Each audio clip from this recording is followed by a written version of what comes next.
Right, has our love for Madonna been justified enough? I'm not sure, but we're off to this Omnibus Part 2 interview special that was shown in the UK. So let's get to it!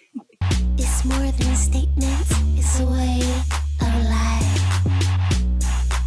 Celebration. The Miss Jessie talking.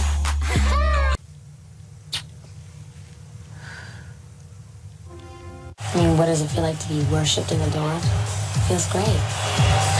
For the really obvious reasons. I mean, people want to be famous because they want to be loved. And I guess somewhere along the line when I was a little girl, I didn't feel loved. So I sort of made it my goal in life to be loved by many people. And I think most performers have that somewhere deep down inside of them, that they need to get a lot of approval and a lot of attention. That's where it starts. Now, I mean, what you end up doing with your fame and fortune or whatever is another story, you know. I think I didn't realize that being famous was going to be such a responsibility, and that everything I said or did was going to be scrutinized, and that I was going to be such a role model, and that I had... Okay, I thought we paused this part yesterday, but let's just let it play on out. You know what I mean? And so once that happens, then you start realizing that everything you say is really important, and that what you say affects people. So I think you have to either take that responsibility and use it in a positive way, or get out of the limelight. Well, that's a damn lie. I just said that to be, you know, that's in the very beginning. I don't really care about my belly button so much right now. It's endlessly entertaining to me how people... Dang, I wish we would have heard what the question was. It's kind of weird, like it jumped, right? Like, I guess it was something about her belly button, but going back in the journey, I remember a few of you mentioning that when Lucky Star came out, Madonna's belly button was the most controversial thing about the video. And I was like, this video is straight, they're just dancing. And people are like, well, no, her belly button was like quite controversial at that time. And I'm like, well, okay, hadn't like I Dream of Jeannie already been on the air? Or I think it was Cher was the first person to show her belly button, right? So it was still controversial in the 80s. People grab onto things and turn them inside out and endlessly scrutinize them and make them mean what they want to make them mean. I think it's funny, you know? And it's funny to see, it's funny to hear how people analyze the work I do, from my songs to my videos, and say, well, in a way it's great that they derive their own meanings from it, but I sometimes laugh and say, I never thought that for a second, you know, but I like it. It's good. Dang, crazy thing is, like, that's literally what I'm doing in 2022, right? Trying to decipher, decode Madonna, the artist. You know what I mean? Let's go. That's what it's all about. It's about making people think. I went to Catholic schools. I went to church every Sunday. I got hit on the head with rulers by hostile nuns. Child abuse? I did a lot of bad things, and I didn't feel guilty about it because I knew I could go to confession at the end of the week and I would be forgiven. I thought the devil was in the basement of my house. My Catholic upbringing is probably the foundation of everything I do right now. In the Catholic Church, traditionally, you are a sinner. I mean, basically, the idea is that when Adam and Eve, you know, ate from the apple or had sex, from that day on, they were considered sinners, and all human beings are considered sinners, and so you're always striving to be good. When I met Christopher Flynn, my whole life changed. It wasn't just because studying dance with him gave me a focus, which is really important, and took me sort of out of what I consider to be a very humdrum existence. But he taught me about art and classical music and took me to museums, and he also took me out to my first gay discotheque, and I just saw a different side of life that I had never seen before.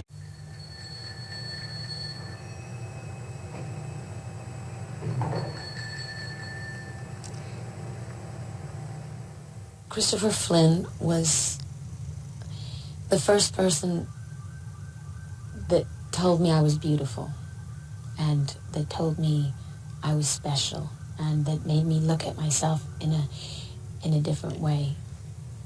I think I was 14 years old, and I was feeling horribly unattractive and unpopular and interesting and unfabulous. And he said, God, you're beautiful. And I mean, I don't think anyone ever said that to me before.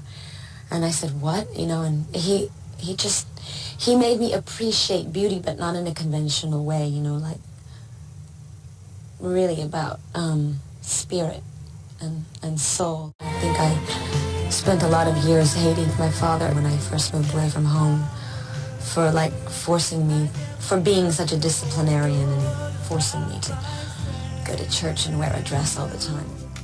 But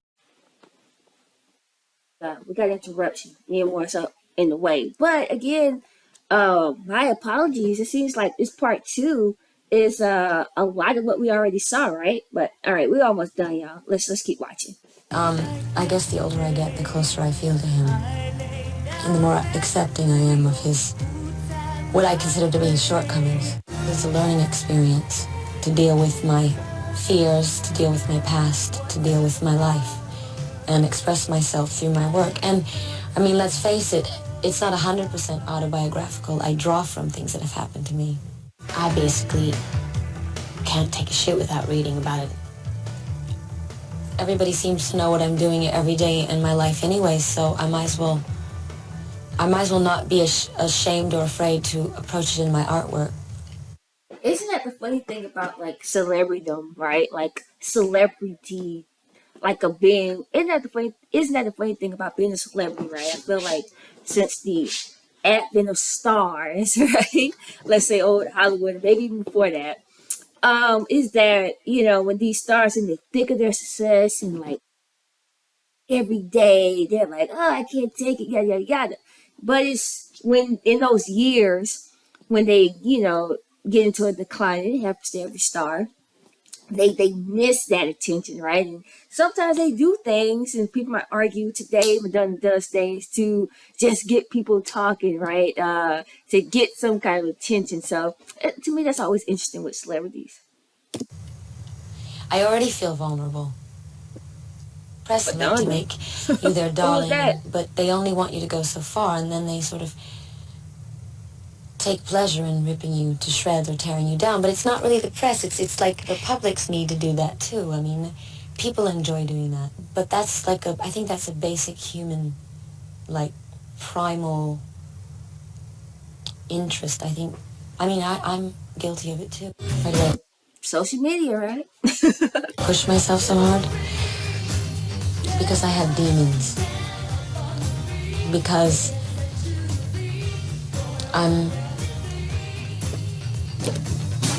I want to live forever.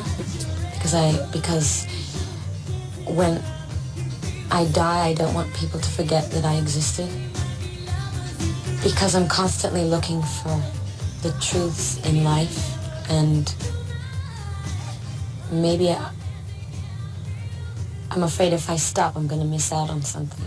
You know? Interesting. I wonder what those demons were, right? Or ours, maybe still, right? So, because I have so much energy that if I sat around for too long, I'd probably explode. Change is important. It's probably still true of her today, but I mean, I love people like that because again, they do aid to stay, you know, forever. And I feel like there's nothing wrong with, you know, persons that are aging, enjoying youth culture, you know, in the sense of that they're, you know, being responsible, but they're not kind of becoming a dinosaur and just like crumble in the corner supposed to die, you know. That's why I don't understand some people when I posted. Important because it means that you've grown, and it means that the life that you've lived, that you're living, has affected you. I feel insecure sometimes and I don't know who I am, but it doesn't have so much to do with me changing as it's about having your own image and your face and your personality being made larger than life and in a way dehumanized. So when that happens, you almost sort of look at that, and I look at me and I say, that's not me, that I'm me. I'm this human being, you know, and that's not a human being. So sometimes I feel insecure about that and I don't know who I am, but it really doesn't have much to do with me changing my images.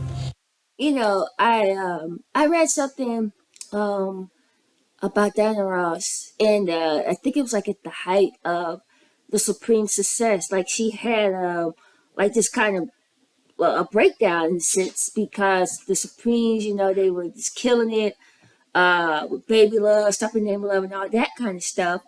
But she pulled up on Barry Gordy and again just Diana Ross. Like, who wanted to be famous and to be a successful singer more than Diana Ross? And she was like, Barry Gordy, I don't know, Diana Ross, am I a brand? Like, what am I? You know what I mean? And I feel like it happens to all these celebrities. Like, again, people, they want fame, but like they always say, people never really understand the cost of fame, I guess, until they get it.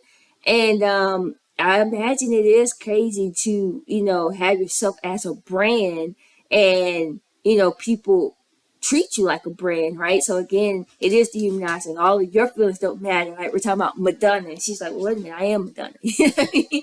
But hey, let's go. Because that's just me acting out fantasies and acting out all the different sides of my personality, which are all part of me. And you know what? I think this also plays to that Nightline interview where Madonna was speaking of, and she said something very prolific about, I'm paraphrasing, about her portraying the image or projecting the image of being strong, right? And here in this interview, we hear a lot of insecurity. But again, since I've been on this journey, I've always been exposed to the insecurities of Madonna, right? And throughout her various interviews before. So again, she is human as well. And I think some people forget that, you know what I mean? But I chose the whole Metropolis setting because it's really my tribute to that movie. I mean, I love Fritz Lang's movie. And the whole idea of men being sort of chained to that work ethic. But I considered that to be the very masculine, male-dominant world, and my world was feminine. The theme of Express Yourself is... I can't say it. It's a very crass... Well, it's very crass, but basically is that pussy rules the world. Okay, I said it. The cat was a metaphor, you know what I mean? But it represented femininity, and I think that there's that side in all men, as well as... Oh, she went live though, but let's go. There's the masculine side in me. That's why eventually I went into that world, and I wore a suit, and I had a monocle, and I behaved as a man. Everything I do is ironic and controversial because I like to change everything around and say, well, what if it was this way, and what if it was that way?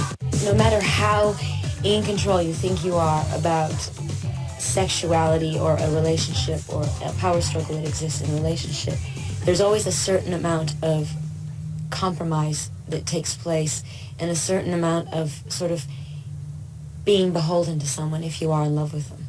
And it doesn't matter how in control you think you are. But it's something that you choose to do. And no one put the chain around my neck except me. So... Hey, I get what she mean. And I feel like oftentimes, like you look on IG, they always talk about like women being submissive, but I think that's overlooked. This men are also submissive, and in this sense, not talking about heterosexual relationships. In the sense of men can also be submissive, right? But I think that's also overlooked. It's like men can be submissive in relationship, particularly heterosexual relationships. I think that sometimes goes ignored. So, shout out to all those guys who are trying to make their relationships work out. All right, let's go. I was chained to my desire. Yeah. I think controversy makes people think about things. And I don't necessarily want people to say, oh, she's right, but only to challenge their own beliefs. In our society, a woman who is overtly sexual is considered a venomous bitch or someone to be feared. So what I like to do is sort of take the traditional sort of overtly sexual like bimbo image and turn it around and say, well, yes, I can dress this way or I can behave this way, but I'm in charge. She been doing that since that boy toy belt. Okay, let's go. I call the shots, or I know what I'm doing. I like to talk about safe sex in my shows or somehow mention it in any way I can. because I have such a youthful following and a very large gay following, that since I have that ear, that it's very important for me to be a spokesperson in a way. And she is so bright. Yeah, I was so shocked when I seen the version to her, right? I even said it in a number of reactions, like, whoa, Madonna, like, had a Disney period. Not necessarily saying that the content was Disney, but I was just so shocked by all of these young fans. Like, it was weird, but I liked it. About sex, because sex is the reason for everything. Yes. I mean, I said it in my show. That's why I'm here. Because my parents had sex.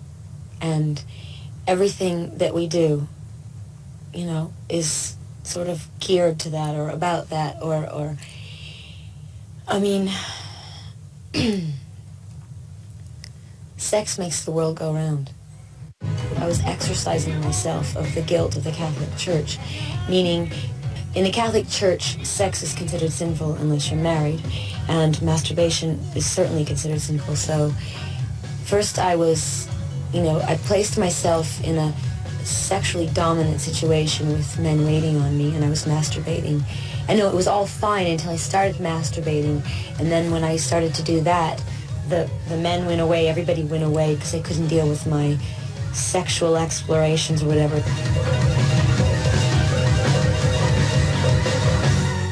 God? And then the voice of God appeared, and the crucifix came down out of the ceiling, and then I was in a church, and I was now going to have to be punished or go to confession and deal with the male authority figures, whether that's my father or a priest or the Pope or whatever. So it was to create drama that I did it. The Vatican were hearing about my show, and they were all upset about it, and they were putting all this propaganda in the newspapers about my show and just how blasphemous it was, and it was all by people who hadn't seen the show.